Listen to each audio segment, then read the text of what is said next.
How can I feel more confident? Here's how. Confidence is the result of experience. The only way to feel more confident is to take action. You do something and achieve a result. Whether that result is positive or negative is irrelevant.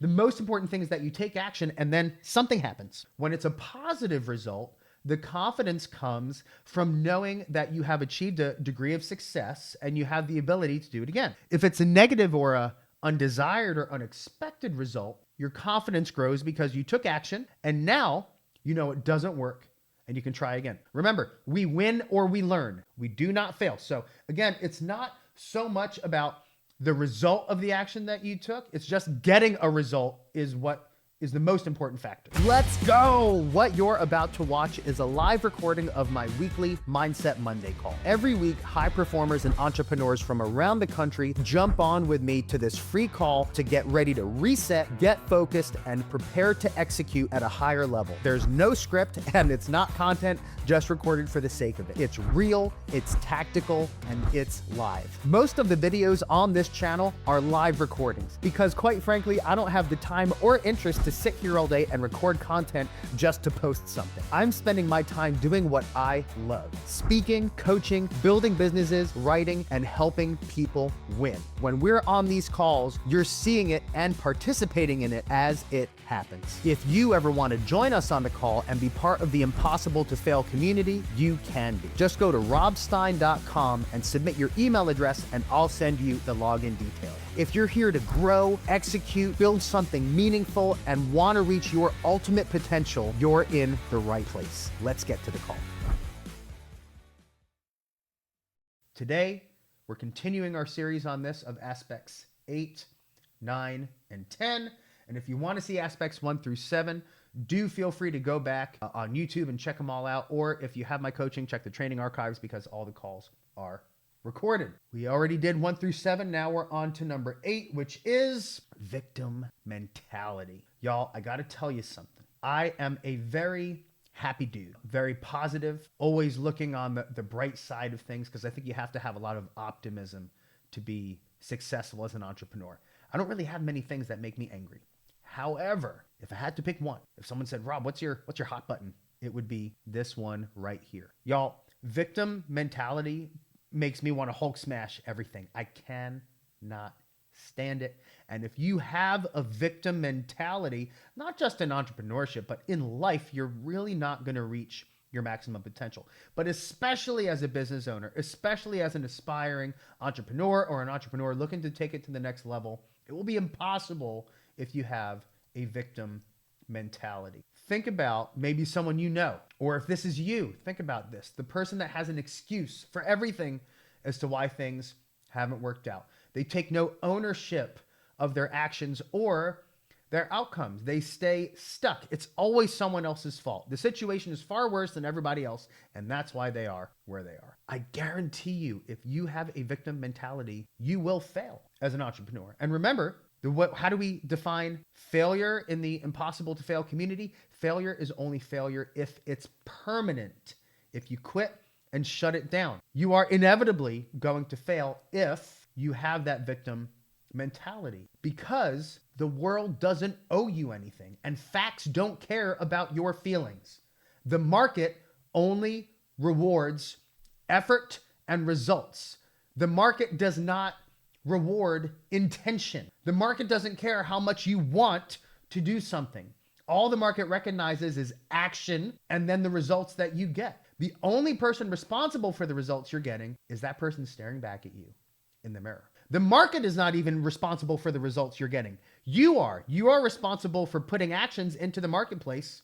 You look at how the market responds and you adjust accordingly. So if the market is rewarding you for the efforts you're putting out, awesome.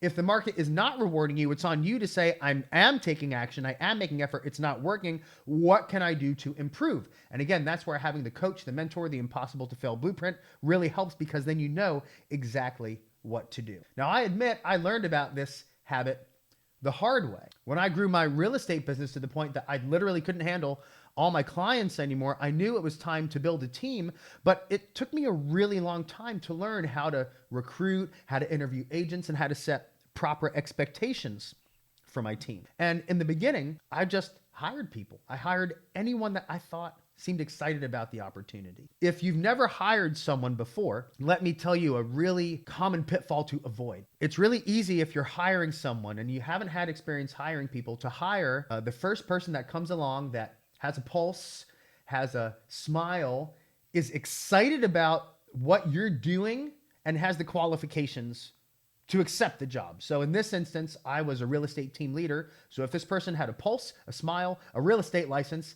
and they said, gosh, Rob, I'm excited for you to be my team leader and to learn from you and work with you, they were hired. That was it. I didn't know any better. And I grew my team pretty large. But the problem I noticed that I started having is my team became a revolving door. There were a few core agents, and I had anywhere from maybe 15 to 20 agents at a time, but it was just a revolving door. Over the course of 4 or 5 months, I probably had 40 something agents come through the door and leave. And I would get frustrated because I put the blame on them. I would think things like, how could they do this to me? I've been doing so much to provide them with great value. How could they just quit? Lazy. They don't want to do the work. They don't want to, I can't believe it. Little victimy, no? What I realized at the time, after some real careful reflection, was that it was actually my fault that this was happening, because I shouldn't have hired them in the first place. There were red flags that I was ignoring because I was more excited about the prospect that, hey, I'm trying to hire people for my team and people actually want to join my team,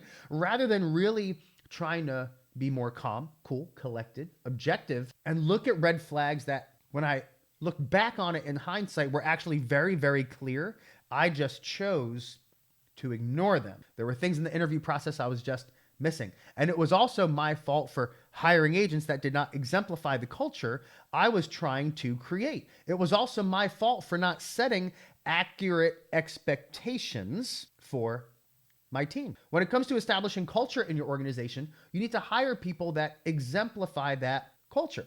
In the book, The Entrepreneur Roller Coaster, an amazing book, Entrepreneur Roller Coaster, the author talks about the fact that he was having dinner with the CEO of Marriott one night. And the author said to the CEO of Marriott, you know, I love staying in a Marriott hotel because I'm just always amazed at how great the customer service is. Everyone is so nice and so friendly, and they go above and beyond for the people staying at the hotel. Let me ask, how do you train your people to do that? And the CEO of Marriott just looked at him kind of funny, and he said, we don't train people to be friendly and nice and go the extra mile. We just hire friendly, nice people that go the extra mile. And so whatever you stand for, whatever expectations you have, you just hire people that exemplify that culture. And again, it was also my fault for not setting expectations so they would know what to expect. And I have very, very high standards of excellence and expectations for myself and anyone that works with me, or even that I coach or I bring into my team. We have expectations, and I was completely not setting those. Again, my fault, not theirs. How can I blame them for something that is really my fault? So I reflected on it, and then I put proper systems in place for recruiting for my team. And there was a complete difference. I'll tell you exactly what I did. Maybe this is applicable to your business, maybe not, but I'll tell you what I did. Is the first thing I did is, if someone even expressed interest in wanting to join my team, I created a video playlist that outlined all of the aspects that they needed to know about me, my team, what I offered, the compensation structure, the value I offered, what my expectations are of them, and what they can expect of me. They had to watch all of the videos before they could submit an application for an interview. I needed to do this to, number one, save time on my end, so I wasn't wasting potential time on tire kickers that weren't going to work out. And then if they weren't going to watch the videos, then they weren't meant to work with me anyway, lazy. If they did watch the videos and they said, you know what, this guy seems a little too intense for me, that's fine. Again, we're not gonna gel. But if they did get all the way through and they said, I like what he has to offer, this seems great, a lot of value here, he has high expectations of me, but he seems like he really commits to those who commit to the process, and I know he's going to be there for me 24/7 no matter what I need. The compensation model is awesome. He offers a ton of value. He puts my whole business scalable in a box. I want to apply. And so then by the time they even get through the application process, I know there's a pretty high likelihood that they might be a good fit. Then I had the same 33 question interview process, and I recorded all my meetings, and I would take that recording and go through it later and fill out the questions, the answers to the questions I would ask. on a form, and I would really be able to be objective that way. And what I realized was this filtered out anyone that wasn't going to be a good fit. And the vast majority of the people that even got to the end of the interview wound up being on my team, and they wound up being real assets. It was a night and day change. I never had any of those problems again. I recruited and hired A players and had outstanding retention rates. Everybody made more money. We had a way better experience working together. And it all came from shedding that victim mentality, taking ownership of my mistakes, and then learning from them. Blame and excuses will not put money in your bank, nor will they feed your family. Also, your clients won't care about your excuses. Let me give you a little pro tip for anyone in the sales business. Never tell your clients how busy you are. If someone reaches out to you and you're working with other people, do not, at the end of the day, say, hey, sorry it took me so long. I was just so busy. That doesn't help you. It doesn't sound cool. It doesn't make you sound awesome. All it does is make it seem like you can't handle your business. Your clients should feel like they're your only client in the world, no matter what. Don't say that, okay? Your clients don't care about your excuses. No one does. Anywhere that you have a little woe is me type vibe going on, it is a one-way ticket to failure as an entrepreneur. On the flip side of the spectrum, when you have the mindset that everything that happens in your business, good and bad, is because of you, and you have complete control over it, you will then be able to overcome any obstacle and bounce back from anything that may temporarily knock you down. Be the victor, not the victim. And that is great advice in business and in life. If you're interested in booking me to speak to your company, team, or at your next event, either live or virtual, go to robstein.com to learn more and submit a contact form. Over the past 20 years, I've spoken to over 50,000 people in a variety of settings and industry, including business, corporate, leadership, performing artists, and was a featured TEDx Westminster speaker. I've also coached over 12,000 high-performing entrepreneurs across the country. My work focuses on discipline, execution, leadership, communication, and helping high performers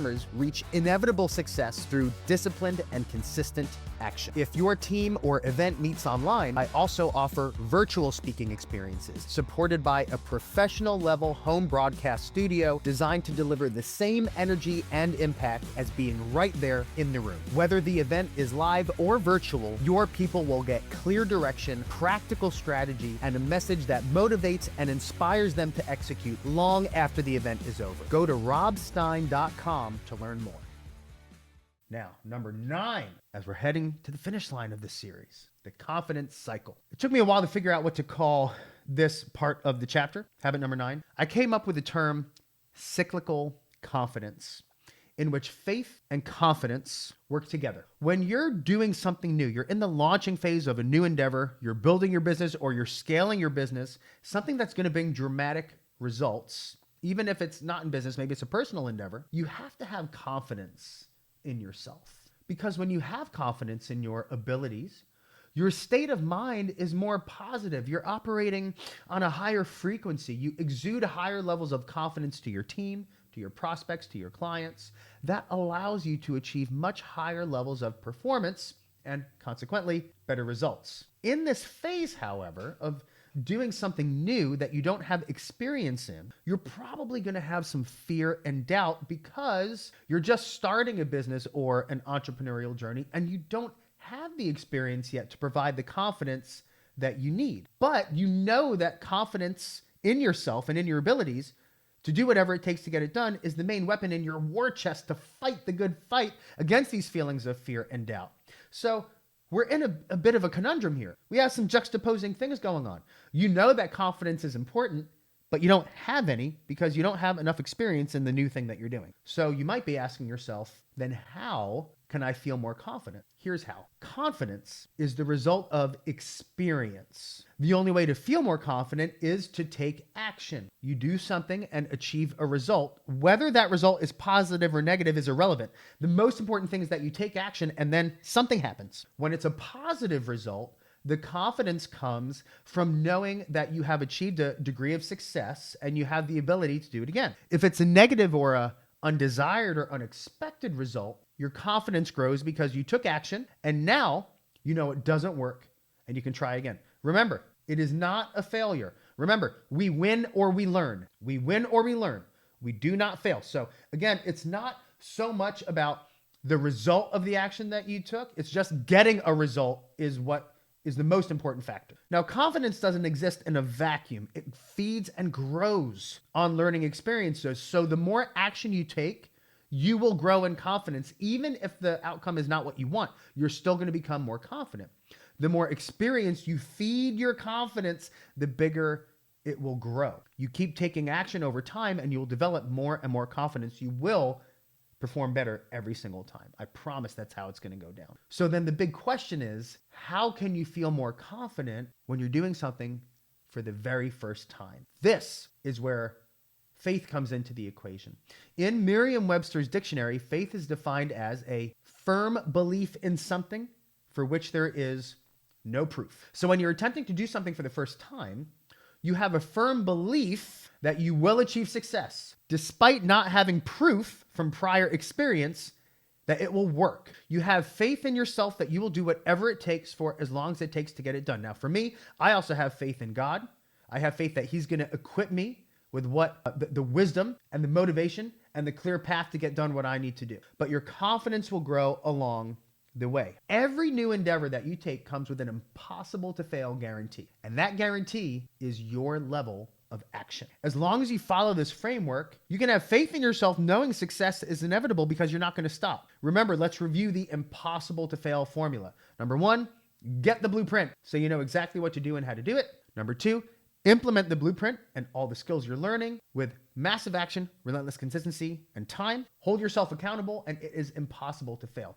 Do this long enough and you will get confident. I'll give you an illustration. When I used to be a teacher, when I graduated school with a master's degree in education, I built my first business in the music industry, the business I just sold, while I was still teaching. And y'all, I had no idea what I was doing. I'd never built a business before. The ability that we have on the internet now to have instant access to the info we need, it was not the same now as it was in that time in the early 2000s.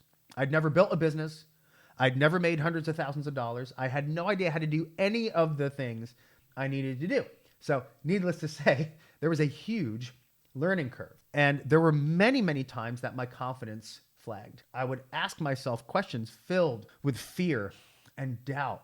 Like, how am I possibly going to do this? I've been doing this for years. I have barely anything to show for it. Can I even do this? I have no idea how I'm going to make this happen, because for the first 5 to 6 years of my business, I was netting maybe $20,000, not sustainable. But I came back to faith. Now, at the time, I was not a believer, so I regret to say I did not have faith in God at the time like I do now. But what I did have was faith in myself that I had been a relentlessly hard worker my entire life.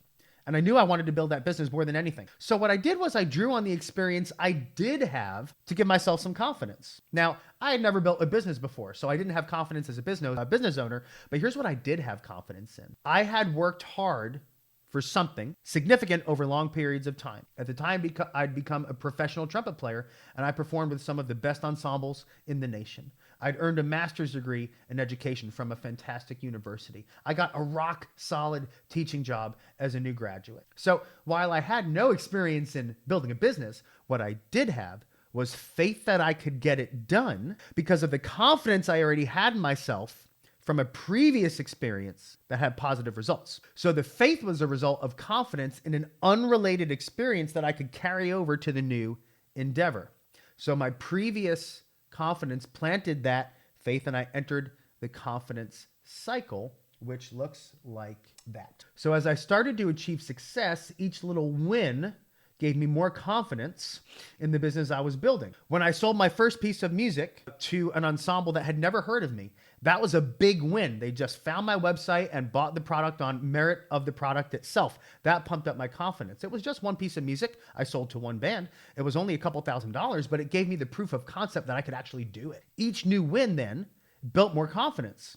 When my ensembles won big competitions and championships with my product, that built confidence. The first time I made over $100,000 in a year, that built confidence. When I broke over $250,000 a year and quit my teaching job, that built confidence. When I was hired to write some music for the Baltimore Marching Ravens, the largest music organization in the NFL, that grew my confidence. When my client roster grew to over 400 ensembles in almost all 50 states, that grew my confidence. So every little win you have grows the confidence further. Check out this image down here. See, you don't start with confidence. You start with faith in your actions, borrowing confidence from a previous experience. And each little win that you have grows your confidence. That plants new levels of faith that, okay, I haven't reached this next level of business yet, but I have confidence I can do it because of the last win I just had. And it goes bigger and bigger and bigger. So you start with faith, you take action and grow confidence. That plants a new level of faith that you can achieve the next thing, and over and over and over. So you can't have one without the other. So as you gain experience as an entrepreneur, as a high performer, you will grow more confidence as a result of your experience in that thing. But if you're doing something brand new for the first time, you borrow confidence from a different experience that took similar character traits to achieve. That plants the seed of faith, and over and over and over. And the cycle grows and it feeds itself.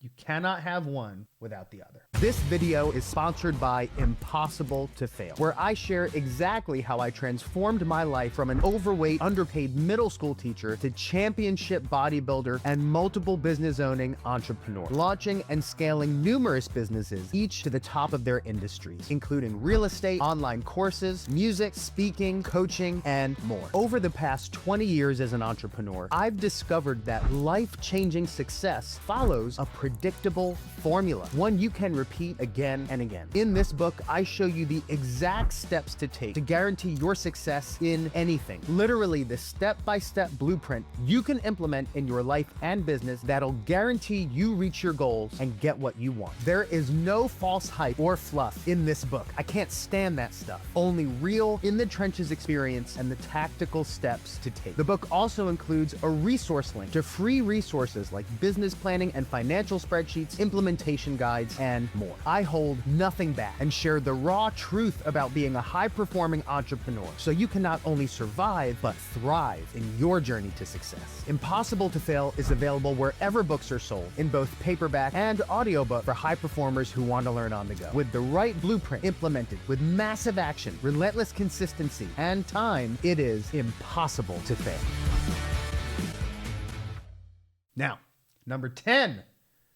The last piece of the 10 aspects of a bulletproof mindset: focus on positive. Now, this is not intended to be cliche.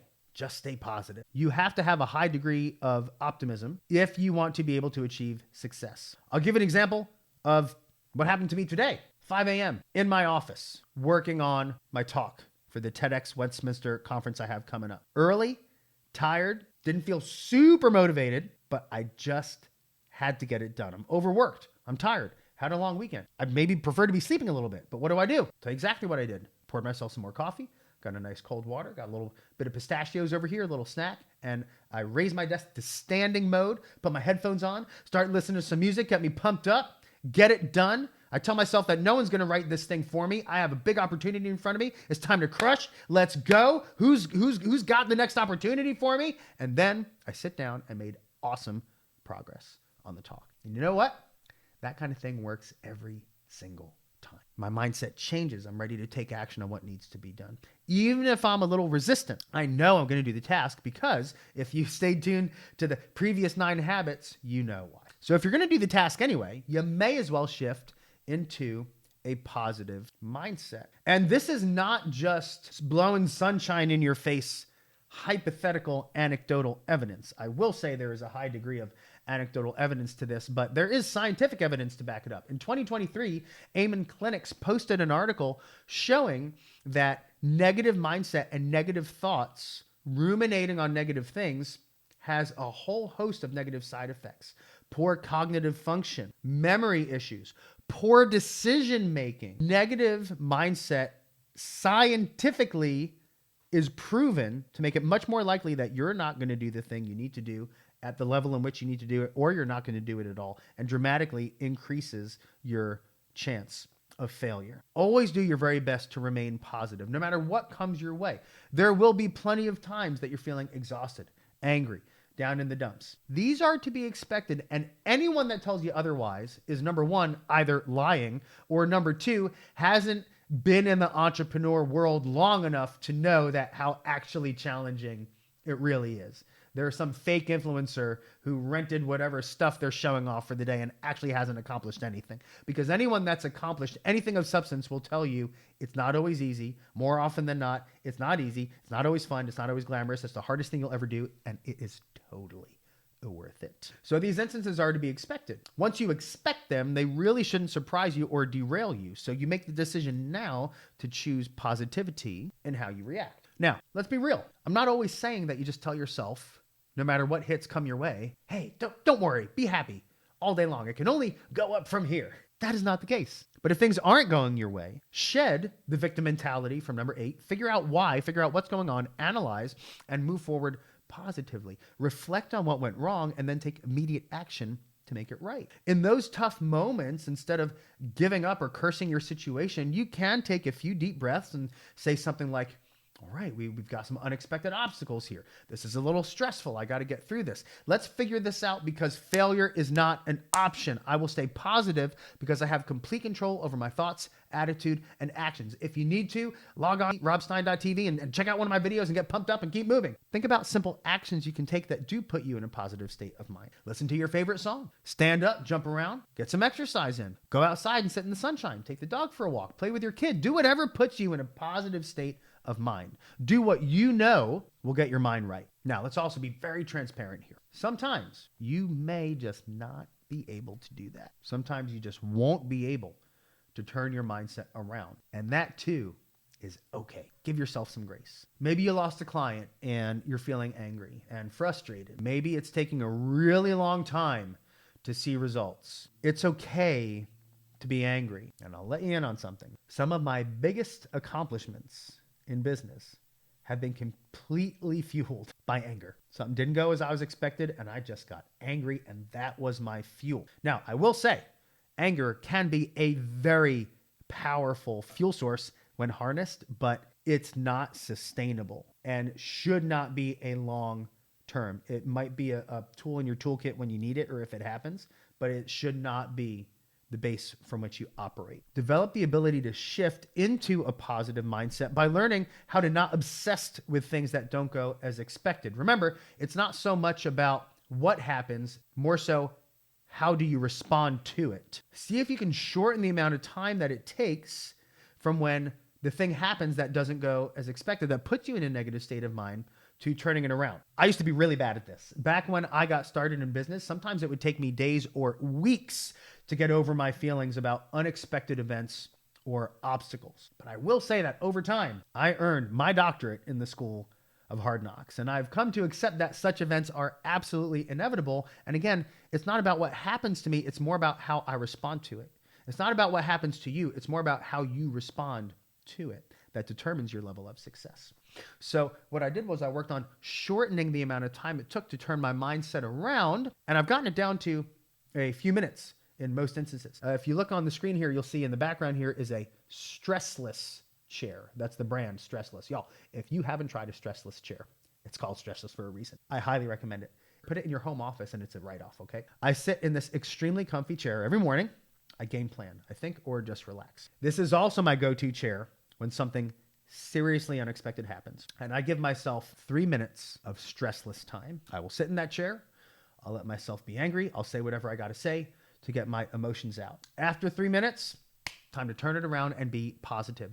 You spend an extremely minimal amount of time thinking about the problem, if at all, and then boom, you focus on the solution. I analyze exactly what I need to do and I turn it around. I'm at the point now that when something like this happens, there's actually even a little spark of excitement because I know that when the dust settles, I'm going to come out bigger, stronger, better, badder with new systems and new forced growth in place because of the opportunity that I had to learn. Now, this habit may take you a while to develop, but it will not only help you in your entrepreneurial life, it'll also help you be the most productive person in the room. Speaking of which, as we wrap up this series on the 10 habits of a bulletproof mindset, the last call we're going to have of the year next week before we break for the holidays is going to be all about being in the room with the right people. Because make no mistake about it, when you level up who you are in the room with, it will change everything. I'm talking about everything. Follow the 10 aspects of a bulletproof mindset. And for you too, it will be impossible to fail. Have a massively blessed, income producing week. And we'll see you next time for Mindset Money.